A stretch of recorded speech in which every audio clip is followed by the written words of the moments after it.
जय हिंद, वंदे मातरम। दोस्तों, मैं अरविंद वर्मा आपका स्वागत करता हूं आपके अपने YouTube चैनल राजौरी क्लासेस कविस पर। दोस्तों, आज हम आपके लिए एक बार फिर से प्रश्न लेकर आए हैं जो कि बोर्ड एग्जाम की दृष्टि से बहुत ही महत्वपूर्ण प्रश्न है। तो वीडियो में अंत तक बने रहें और एक सटीक और बेहतर जानकारी के साथ में अपनी तैयारी को अंतिम रूप दें और बोर्ड पेपर में बायोलॉजी में जीव विज्ञान के पेपर में आप 95% मार्क्स पाने के लिए आज ही सब्सक्राइब करें राजौरी क्लासेस कविस। देखें दोस्तों, पहला प्रश्न, आगे बढ़ते हैं। फर्स्ट प्रश्न आपकी स्क्रीन पर, भारतीय भ्रूण विज्ञान के जनक है। भारतीय भ्रूण विज्ञान का जनक किसे कहा जाता है? Who is the father of embryology? क्या अरस्तु को कहा जाता है, क्या थियोफ्रास्टस को कहा जाता है, या पी महेश्वरी को कहा जाता है? तो दोस्तों, हर विकल्प की चर्चा की जाएगी। पहले देखते हैं अरस्तु को। अरस्तु कौन है? अरस्तु जीव विज्ञान के जनक हैं, फादर ऑफ बायोलॉजी है अरस्तु। फादर ऑफ बायोलॉजी कौन है? अरस्तु। फादर ऑफ जूलॉजी भी कौन है? अरस्तु। जूलॉजी को हिंदी में कहते हैं जंतु विज्ञान। थियोफ्रास्टस कौन है दोस्तों? जो थियोफ्रास्टस हैं आपके, वो है वनस्पति विज्ञान के जनक, father of botany. Father of botany. तो दोस्तों, भारतीय भ्रूण विज्ञान के जनक हैं पी महेश्वरी। पी महेश्वरी। तो फर्स्ट प्रश्न का आंसर राइट है, वो है C for Chennai the right answer. भारतीय भ्रूण विज्ञान के जनक हैं पी महेश्वरी। देखिए दोस्तों, अगला प्रश्न।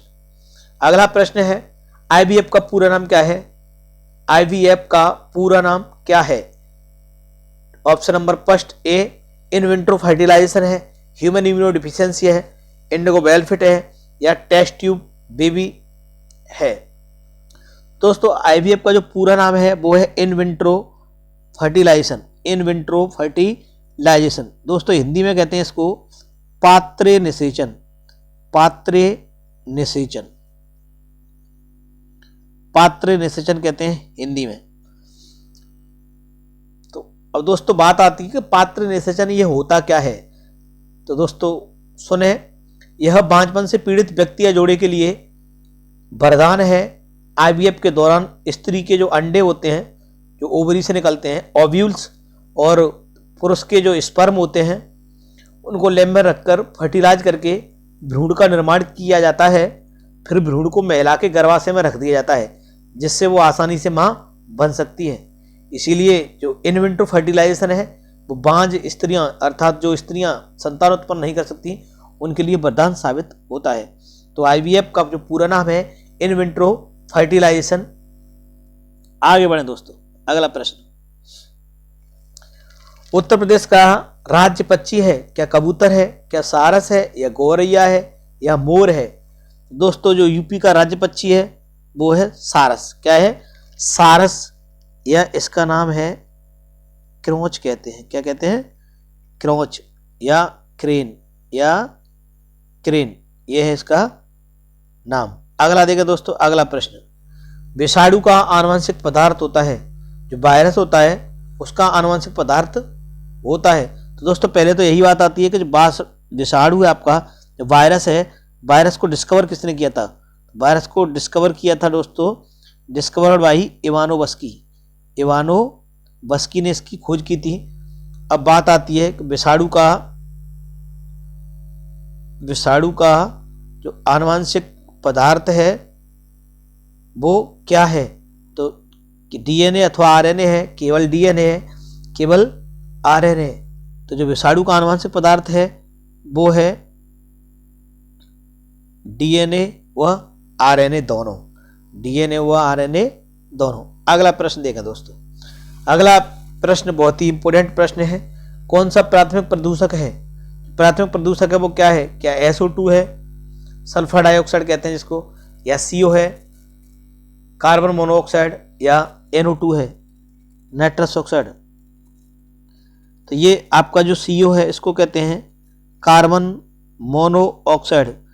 कार्बन मोनोऑक्साइड इसे ही कहते हैं दोस्तों दम घोंटू गैस। ये कहाँ से प्राप्त होता है? जो मोटर वाहन से धुआं निकलता है उससे प्राप्त होता है। तो दोस्तों सबसे जो प्राथमिक प्रदूषक है वो यही है, कार्बन मोनोऑक्साइड।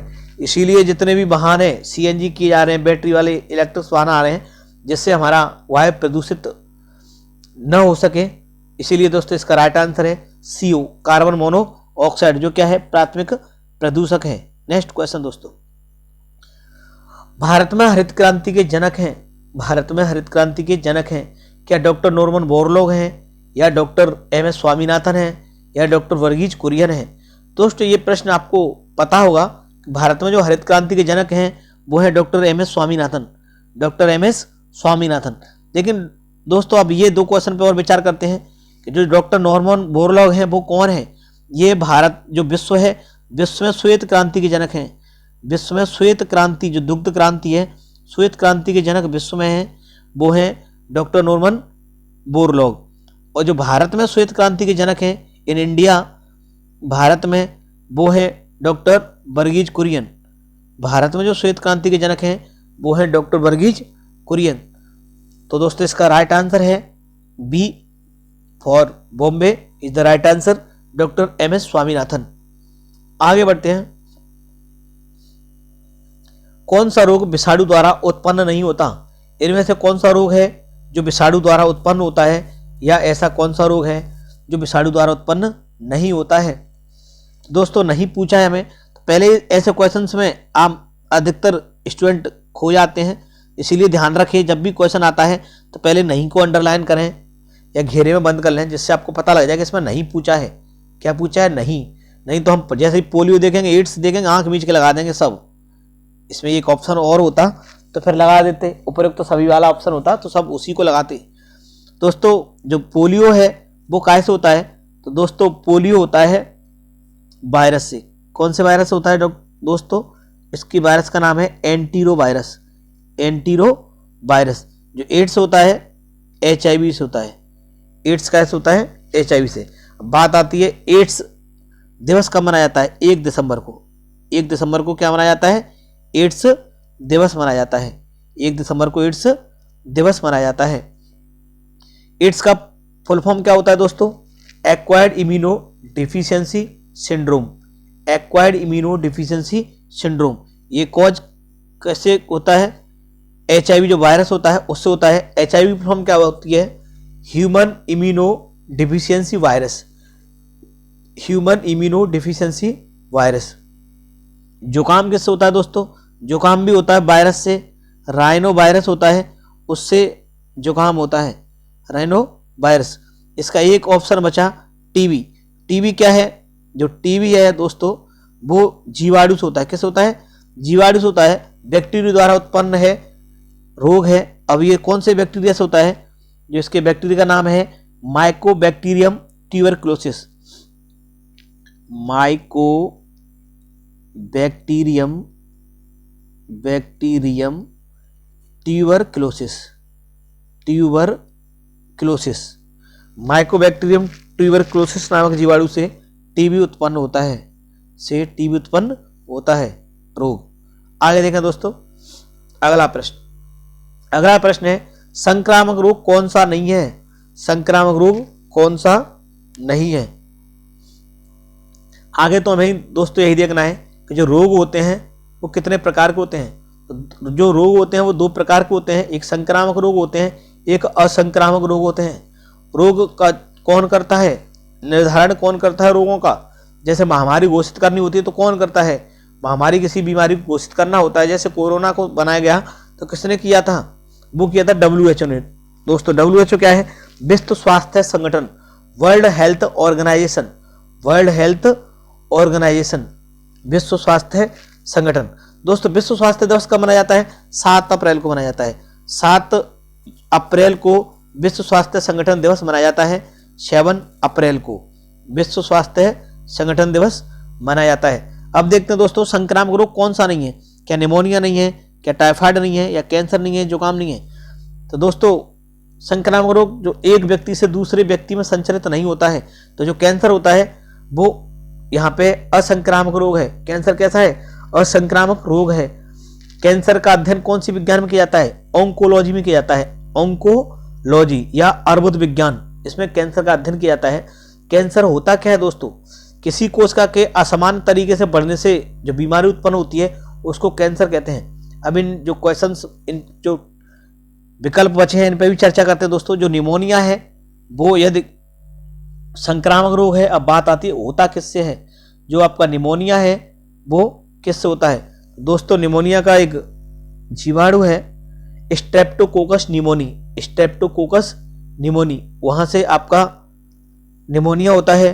टाइफाइड किससे होता है, टाइफाइड किस जीवाणु से होता है, टाइफाइड, तो ये भी हमें पता होना चाहिए। साल्मोनेला टाइफी से टाइफाइड होता है। जुकाम अभी थोड़ी देर पहले चर्चा की थी, रेनोवायरस से होता है।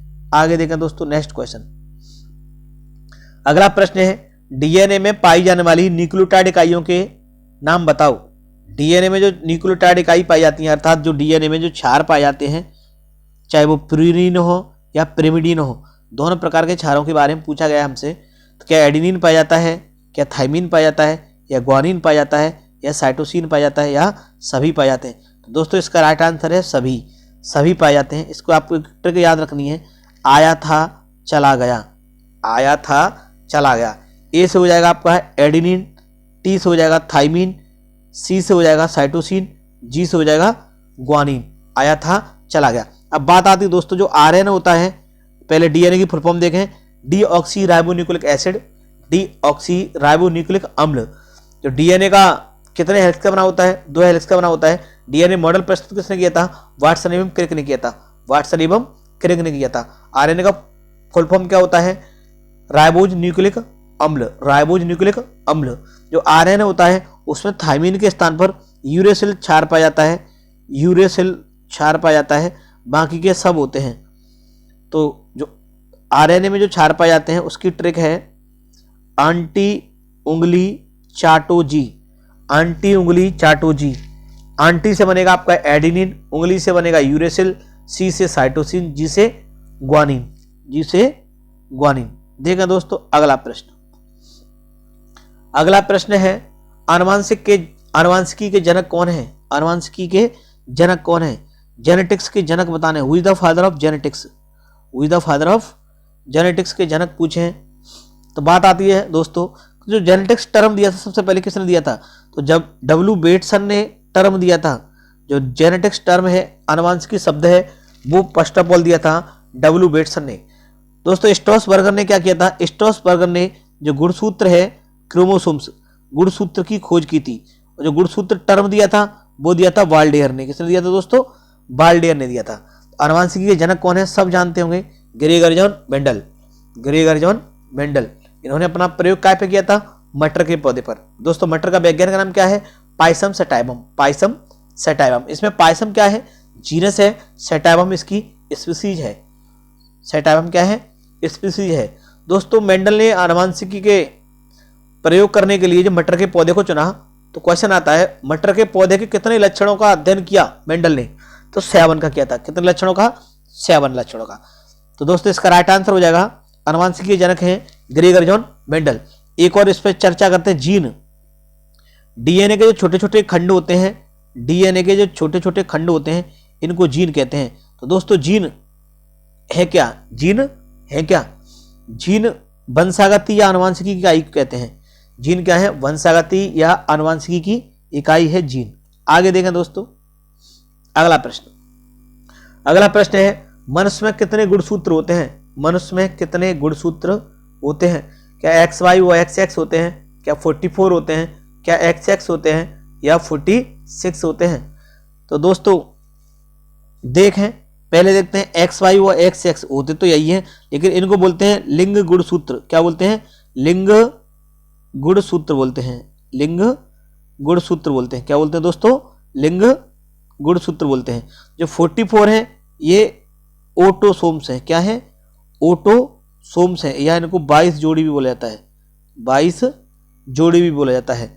तो दोस्तों मनुष्य में कितने गुणसूत्र पाए जाते हैं, 46 पाए जाते हैं, 46 पाए जाते हैं गुणसूत्र सामान्य मनुष्य में। अगला प्रश्न, अगला प्रश्न है अमीबी पेचिस किससे होता है, अमीबी पेचिस किससे होता है? दोस्तों अमीबी पेचिस किससे होता है? अमीबी पेचिस को आम अतिसार भी कहते हैं, खूनी दस्त भी कहते हैं, अमीबियोसिस भी कहते हैं, बहुत सारे नाम हैं इसके। क्या एंटमीबा हिस्टोलिटिका से होता है, या साल्मोनेला टाइफी से होता है, या स्ट्रेप्टोकोकस निमोनी से होता है, या ट्रेपेनोसोमा से होता है? दोस्तों जो एंटमीबा हिस्टोलिटिका है वो एक प्रोटोजोआ है, एंटमीबा हिस्टोलिटिका, इससे अमीबी पेचिस होता है। एंटमीबा हिस्टोलिटिका से क्या होता है दोस्तों? अमीबी पेचिस होता है। साल्मोनेला टाइफी से टाइफाइड होता है, साल्मोनेला टाइफी से क्या होता है? टाइफाइड होता है। आगे पूछा गया था आपसे टाइफाइड किससे होता है? स्ट्रेप्टोकोकस निमोनी से निमोनिया होता है दोस्तों, क्या होता है? न्यूमोनिया होता है स्ट्रेप्टोकोकस निमोनी से। ट्रेपेनोसोमा है, उससे सोने की बीमारी होती है, स्लीपिंग सिकनेस, सोने की बीमारी होती है, सोने की बीमारी होती है। दोस्तों सोना नहीं है, जब तक तोड़ेंगे नहीं, जब तक छोड़ेंगे नहीं। हमें प्रश्न अच्छे अच्छे पता चल रहे हैं, हमें याद करना है और 90% से ऊपर लेके आना यूपी बोर्ड में, यही हमारा टारगेट होना चाहिए। तो दोस्तों बने रहें अंत तक। यदि वीडियो के प्रश्न व्याख्या सहित आपकी समझ में आ रहे हैं, आपके बेहतर भविष्य के निर्माण के लिए कुछ सहायता कर सकते हैं, ऐसा आपको लगता है तो प्लीज़ वीडियो को लाइक करें, शेयर करें, press the bell icon and channel को सब्सक्राइब करें, दोस्तों को शेयर करें। आगे बढ़ते हैं दोस्तों। अगला प्रश्न है गलत कथन का चुनाव कीजिए। दोस्तों जो गलत है वो हमें चुनना है। एलिसा परीक्षण से एड्स का निदान किया जाता है, बिल्कुल सही बात है। एड्स के रोग के लिए एलिसा टेस्ट किया जाता है दोस्तों। अगला बिडाल परीक्षण से टाइफाइड रोग का निदान किया जाता है, बिल्कुल सही बात है। बिडाल परीक्षण से टाइफाइड रोग का निदान किया जाता है। विषाणु सजीव एवं निर्जीव के बीच की कड़ी होते हैं, बिल्कुल सही बात है दोस्तों। विषाणु जो होते हैं सजीव और निर्जीव के बीच की कड़ी होते हैं। अगला आगे दोस्तों हाइड्रोफोबिया रोग बिल्ली के काटने से होता है। हाइड्रोफोबिया रोग बिल्ली के काटने से होता है, क्या ये सही है? कुछ लोग कह रहे हैं बिल्कुल सही है, काटने से होता है। तो दोस्तों ये बिल्ली के काटने से नहीं होता, यही गलत प्रश्न है ऑप्शन के अनुसार। ये कुत्ते के काटने से होता है, अब सही हो जाएगा। किसके काटने से होता है? कुत्ते के काटने से होता है। कुत्ते की लार में कौन सा पाया जाता है? क्या पाया जाता है जिससे हमें हाइड्रोफोबिया रोग हो जाता है? कुत्ते की लार में रेबीज होता है। रेबीज से जब रेबीज रोग लग जाता है तो रेबीज से हाइड्रोफोबिया हो जाता है। दोस्तों हाइड्रोफोबिया क्या होता है? ये पानी से डरने वाली बीमारी होती है, पानी से डरने वाली बीमारी होती है। अभी सर्दियां आ रही हैं, कुछ नॉर्मल लोग बिहेवियर करने लग जाते हैं, ऐसा नहीं करना है, हमें रोज नहाना है, क्योंकि आप जानते हैं स्वस्थ मस्तिष्क स्वस्थ शरीर में निवास करता है। अच्छा पढ़ना है। आगे देखें दोस्तों अगला प्रश्न है बायोलॉजी शब्द का परिचय कराया था। क्या अरस्तु ने कराया था, इवानोवस्की ने कराया था, कैरोलस लिनियस ने कराया था, या लेमार्क तथा ट्रेविरियस ने कराया था? दोस्तों जो बायोलॉजी शब्द दिया था, जो बायोलॉजी टर्म दिया था, वो दिया था आपका लेमार्क एवं ट्रेविरियस ने। लेमार्क एवं ट्रेविरियस ने। अरस्तु ने क्या किया था? अरस्तु ने बायोलॉजी को जनक कहा जाता है, अरस्तु को बायोलॉजी का जनक कहा जाता है अरस्तु को। इवानोवस्की को विषाणु का जनक कहा जाता है। विषाणु जो आपका वायरस होता है, वायरस का जनक किसको कहते हैं? इवानोवस्की को। कैरोलस लिनियस, इनको बाइनोमियल नोमेनक्लेचर द्विनाम पद्धति का जनक कहते हैं दोस्तों। द्विनाम पद्धति का जनक है कैरोलस लिनियस। इन्होंने ही बताया था, जैसे हम पायसम सेटाइवम लिखते हैं तो पायसम का पहला अक्षर कैपिटल होता है, सेटाइवम का जो दूसरा पहला अक्षर होता है वो स्मॉल होता है। तो दोस्तों जब कैरोलस लिनियस ने अंतरराष्ट्रीय नाम पद्धति प्रतिपादित की तो इन्होंने ही बताया कि जो वंश होता है, जीनस होता है, उसका पहला अक्षर कैपिटल और जो स्पीसीज होती है उसका पहला अक्षर स्मॉल लिखा जाएगा। इसीलिए कैरोलस लिनियस को वर्गीकरण विज्ञान का जनक भी कहते हैं। तो दोस्तों बायोलॉजी शब्द का परिचय कराया था लेमार्क एवं ट्रेविरियस ने। आगे बढ़ते हैं दोस्तों अगला प्रश्न है सर्वप्रथम एंटीबायोटिक की खोज किसने की थी? एंटीबायोटिक की खोज किसने की थी? बार्थोलोमेव क्रिक ने, कैरीमुलस ने, वॉक्समैन ने, या फ्लेमिंग ने? वॉक्समैन ने या फ्लेमिंग ने? दोस्तों जो बार्थोलोमेव क्रिक ने क्या किया था? इन्होंने डीएनए मॉडल की खोज की, डीएनए मॉडल को खोजा था, डीएनए मॉडल को। कैरीमुलस ने दोस्तों क्या किया था? कैरीमुलस आपको याद आ रहा होगा, कैरीमुलस ने पीसीआर की खोज की थी। किसकी?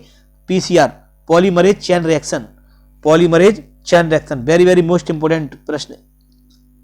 आगे वॉक्समैन ने दोस्तों क्या किया था? वॉक्समैन ने टर्म दिया था, वॉक्समैन ने एंटीबायोटिक शब्द की खोज की थी। एंटीबायोटिक जो शब्द दिया था वो दिया था आपका वॉक्समैन ने। तो दोस्तों एंटीबायोटिक की खोज किसने की थी? फ्लेमिंग ने की थी। किसने की थी? फ्लेमिंग ने। तो इसका राइट आंसर है डी फॉर डायनामिक। सर्वप्रथम एंटीबायोटिक की खोज फ्लेमिंग ने की थी। आगे बढ़ते हैं दोस्तों।